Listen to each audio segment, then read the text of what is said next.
Welcome to Spill the Tea about weddings. Hi, I'm Teresa. Hi, I'm Sheila.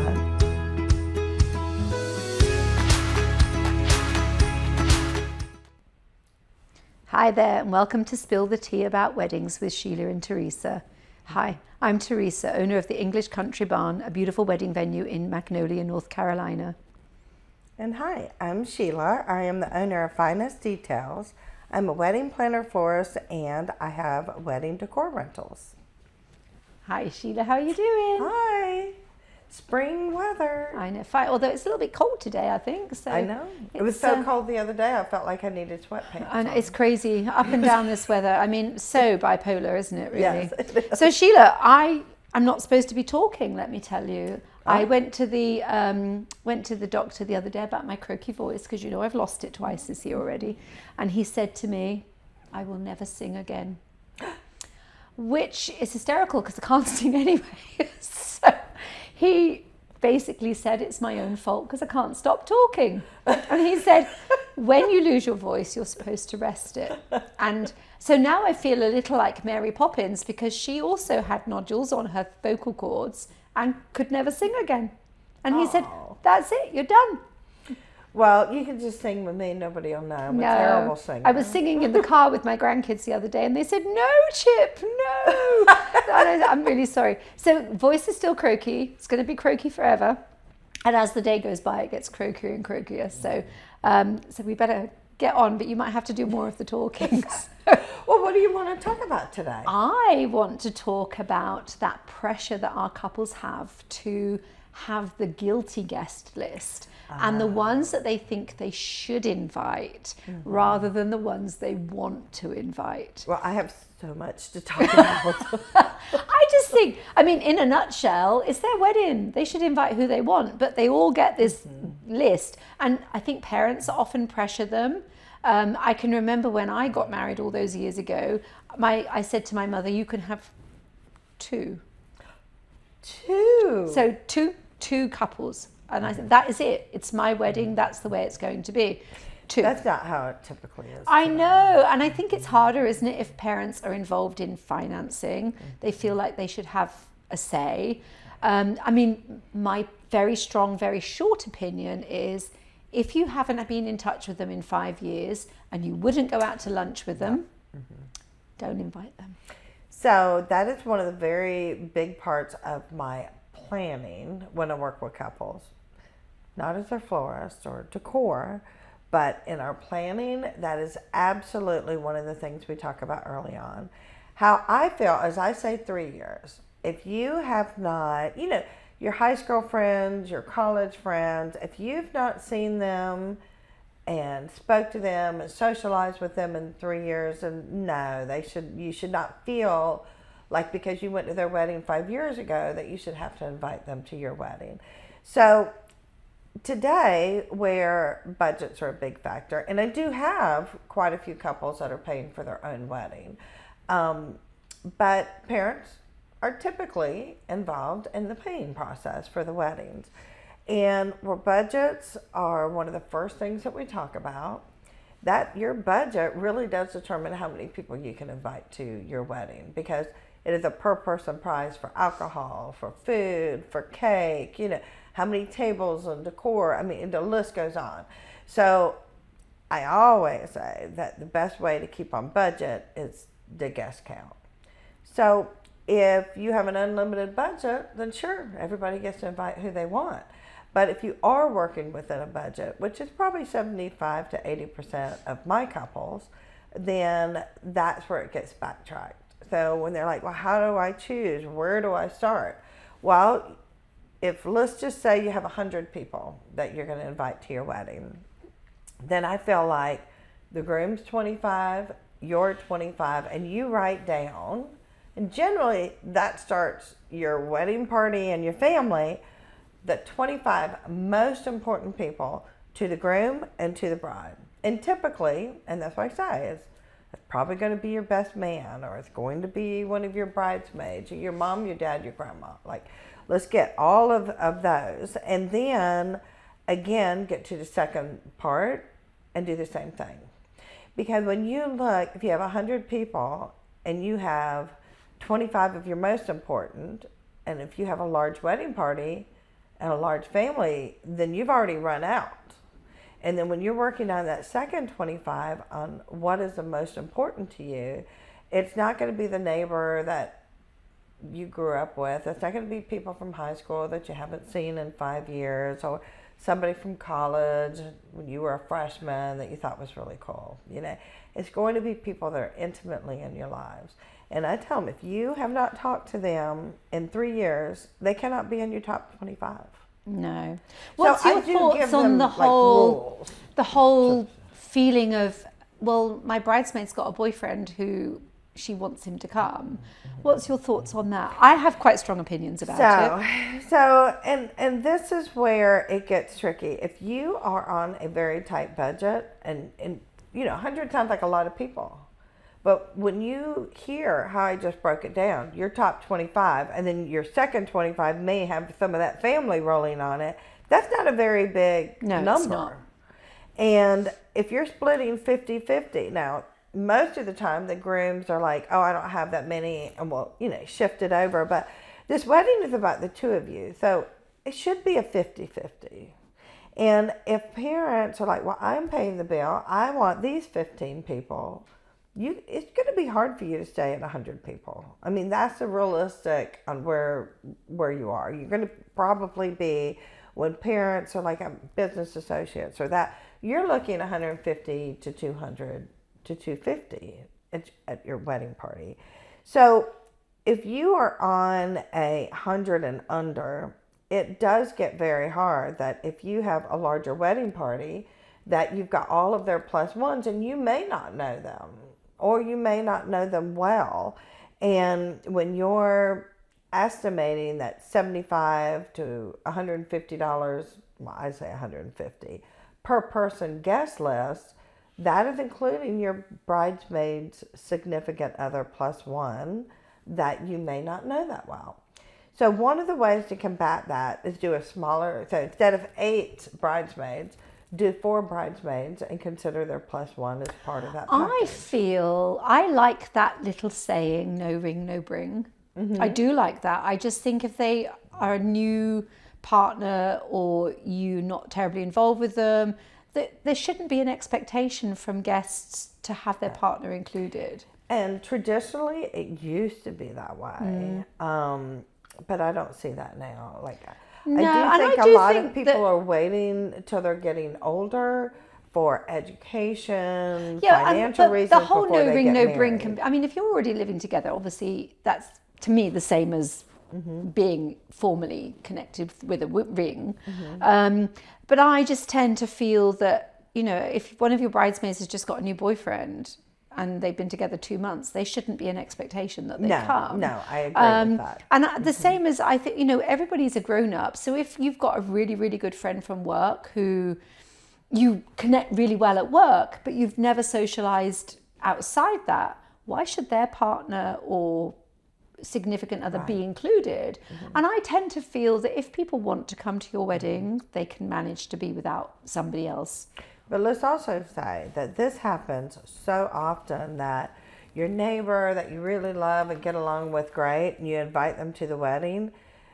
As a guest, if you are not getting married but watching our podcast, it is not okay to contact the couple and ask if you can bring a plus one if it does not say plus guest on that invitation. It is impolite.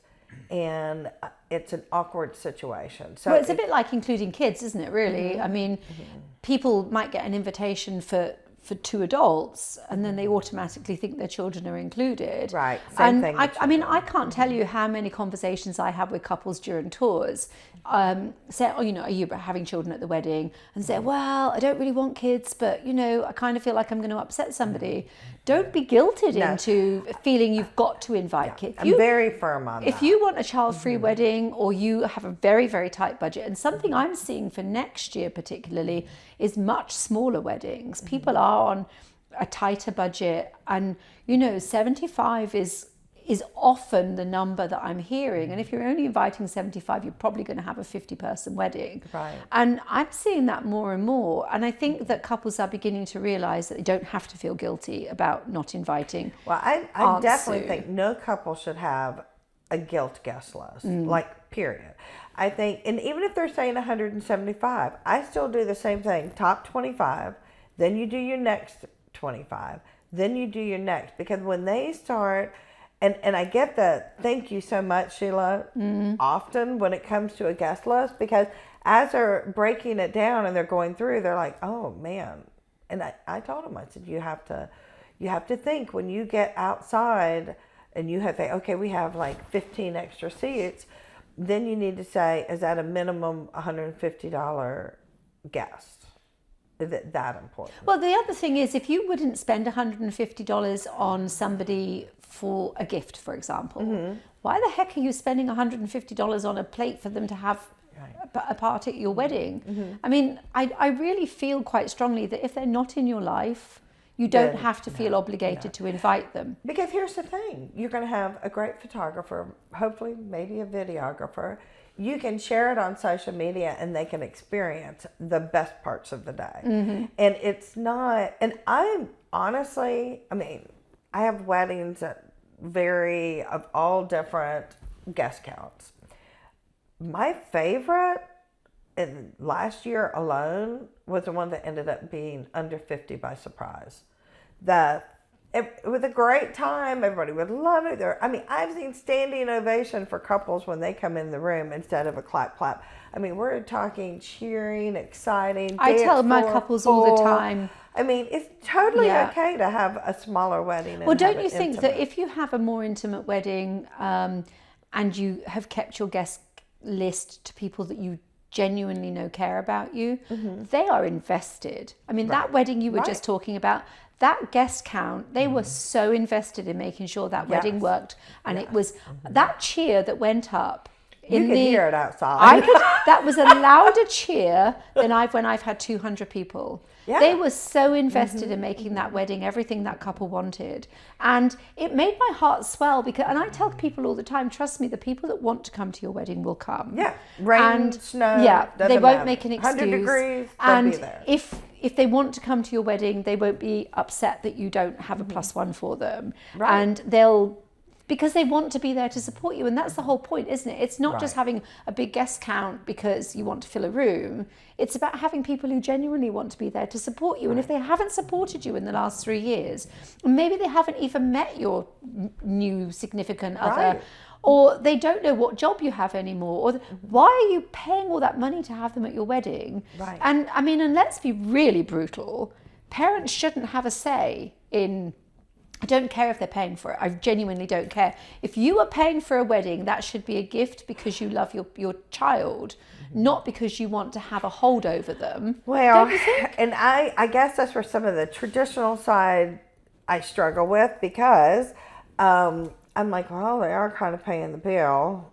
But that should be generously given. But I totally get, because my whole relationship with the couple, even though I work with a lot of mothers, and love them, but for the couple, I give them such a strict guideline of that top 25, next 25, 3 years, $150 value on your guest. You know, I want them to have the people that, and I do state, somebody that loves and cares you both and respects your relationship, because I've had, I mean, really hate to admit this on camera, but you know, I've heard the conversations or snide comments in the bathroom, and you know, it's heartbreaking. Did you Why are have they even somebody there? at your wedding that doesn't love and support you, or jealous, or you know?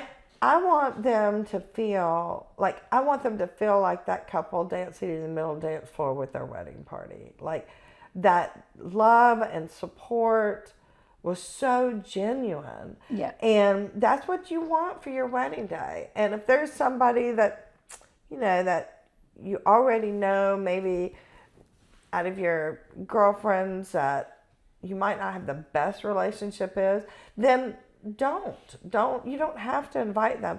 And honestly, if somebody gets upset over not being invited to your wedding, they're not really your best friend to begin with. No. And if you are honestly at a 50 or 75 person and you do have a large family that you really want to be there, it should be totally okay to say, oh, I wish I could invite everybody, but I've got a list of 75 and a big family.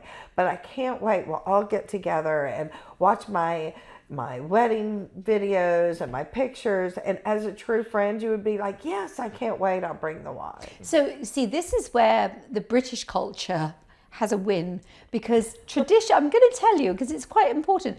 In the UK, oftentimes people will have a small wedding ceremony and a small wedding breakfast, which is not at breakfast time, it's dinner. Right. And then they have what we call an evening do. So all the people that you really want to be there to celebrate you get invited from 7 p.m. to dance and party and wish you well and just have a hoot. Yeah. And it is, I mean, my daughter got married last September. She had 40 people at her ceremony, so she paid for 40 people for a wedding breakfast.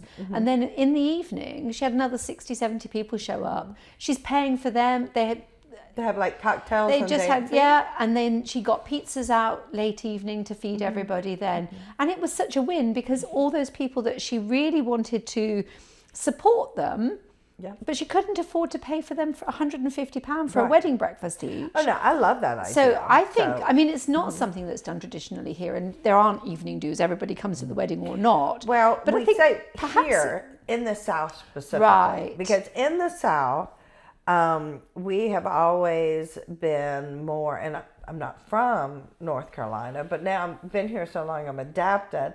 But, larger weddings, everybody being invited to larger wedding parties is very much a Southern wedding style. Now, I see that changing, like with every generation. When you've been in the wedding industry a while, you see those rotations. I do see smaller weddings coming up, and I am seeing micro weddings going into next year.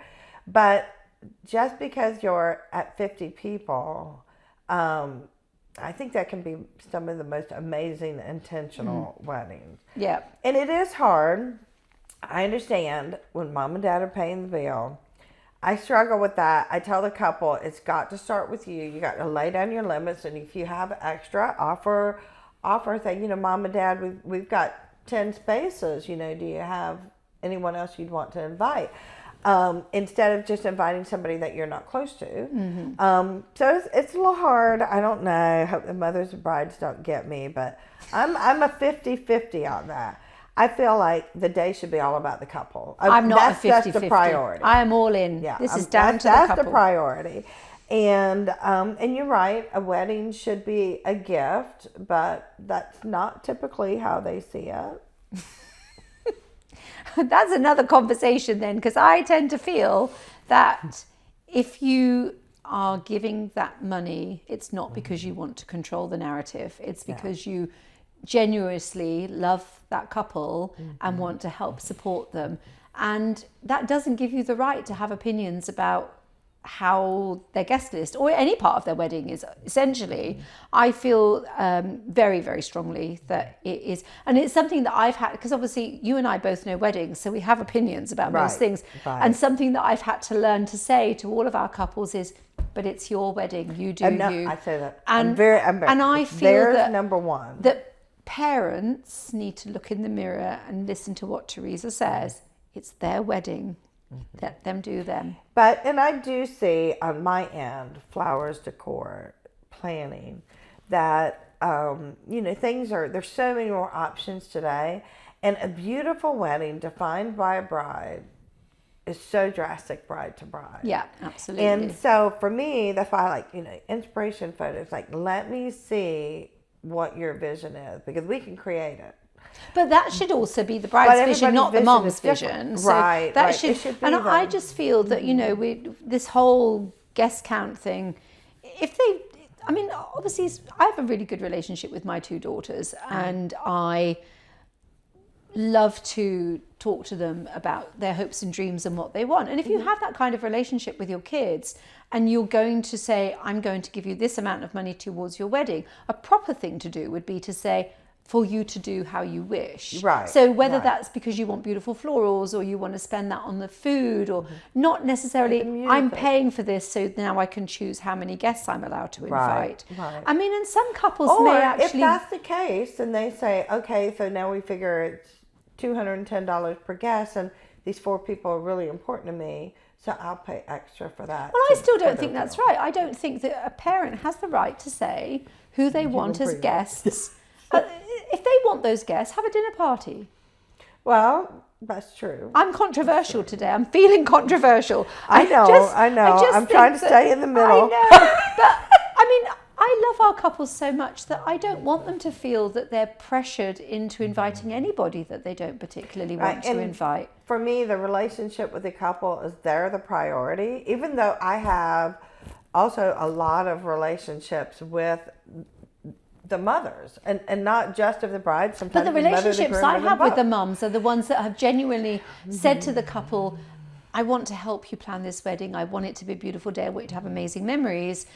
And then had a boundary. So they, and if a daughter, we'll talk mother-daughter here, if a daughter wants to go to mum and say, hey mum, I know that you don't know many of our friends and I want you to feel comfortable on wedding day. I'd love you to invite your 2 best friends. Right. Then that's fine. I mean, here in the South, and something I've had to learn is that families are very, very close knit. And they're very large. They are. So oftentimes mum will already know aunties, nieces, so it's not as though they're going to feel excluded. Right. But if it were the state, they had a smaller family or they weren't going to know many people, a daughter's going to know her mum and say, I know you don't want to feel uncomfortable here, and I would love to extend this to you, that you can have this. But that should be down to the couple. That shouldn't be for a mother or father to intervene and say, you've got to let me invite X, Y, and Z, I'm paying. And any more than the neighbour who you see every single day has any right to come to your wedding if you don't want them to. Because whilst they might think, can't believe she didn't invite me, I see her every day, she doesn't have to. It's important, and couples absolutely do not need. And I think that's what's good about having a direct planner, is when they're making that list by 25 at a time, it's helping them prioritize, like the people that are most important to them.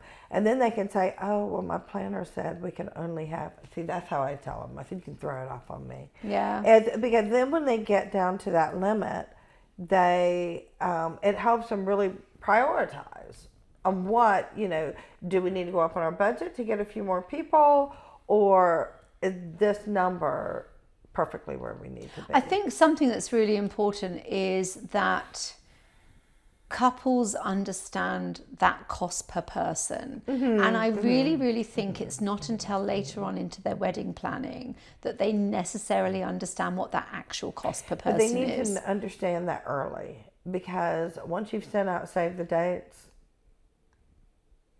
It's a bit late. those are the people that you're intending to send an invitation to. You could change your So mind. you need to. They could change your mind. Change your mind. My Just budget so doesn't you allow. know, couples, if you send a save the date to someone, they are saving the date to attend your wedding. Yeah. And yeah. that's a good thing. I'm glad you kind of brought that up, because that is a misconception that you're sending out save dates to 175 people, and then when you're working with your planner and you're getting these costs in and you're booking all your vendors and you're like, oh, we need to cut back, and you cut down to 125. But I think that's the other thing 50 is people. they don't understand how to work out a cost per person, because they'll look at, say, the caterers, I don't know, let's just pull a number out. Caterers $50 a plate. So they think, well, each guest is $50 a guest. No. But they don't understand actually, every table of 8 is decor and napkins and silverware and Flower arrangements, table and numbers. all of those things. And then they're paying a bartender and saying, I've got 150. Well, that quote for the bartender for 150 is a heck of a lot different to 75. Yes. And so And your it's, cake is a per Yeah, person. exactly. Your desserts are per person. and I can't even begin to think how much cake per slice costs nowadays. Yeah. So You would be scared. I think I would, because I think in my mind I know what I used to charge. But I do think that that's something that couples should possibly look at before they even book a venue, and work out how much. I am so proud This is an amazing moment. I think I'm getting teary-eyed again. I have made her come around because I hate that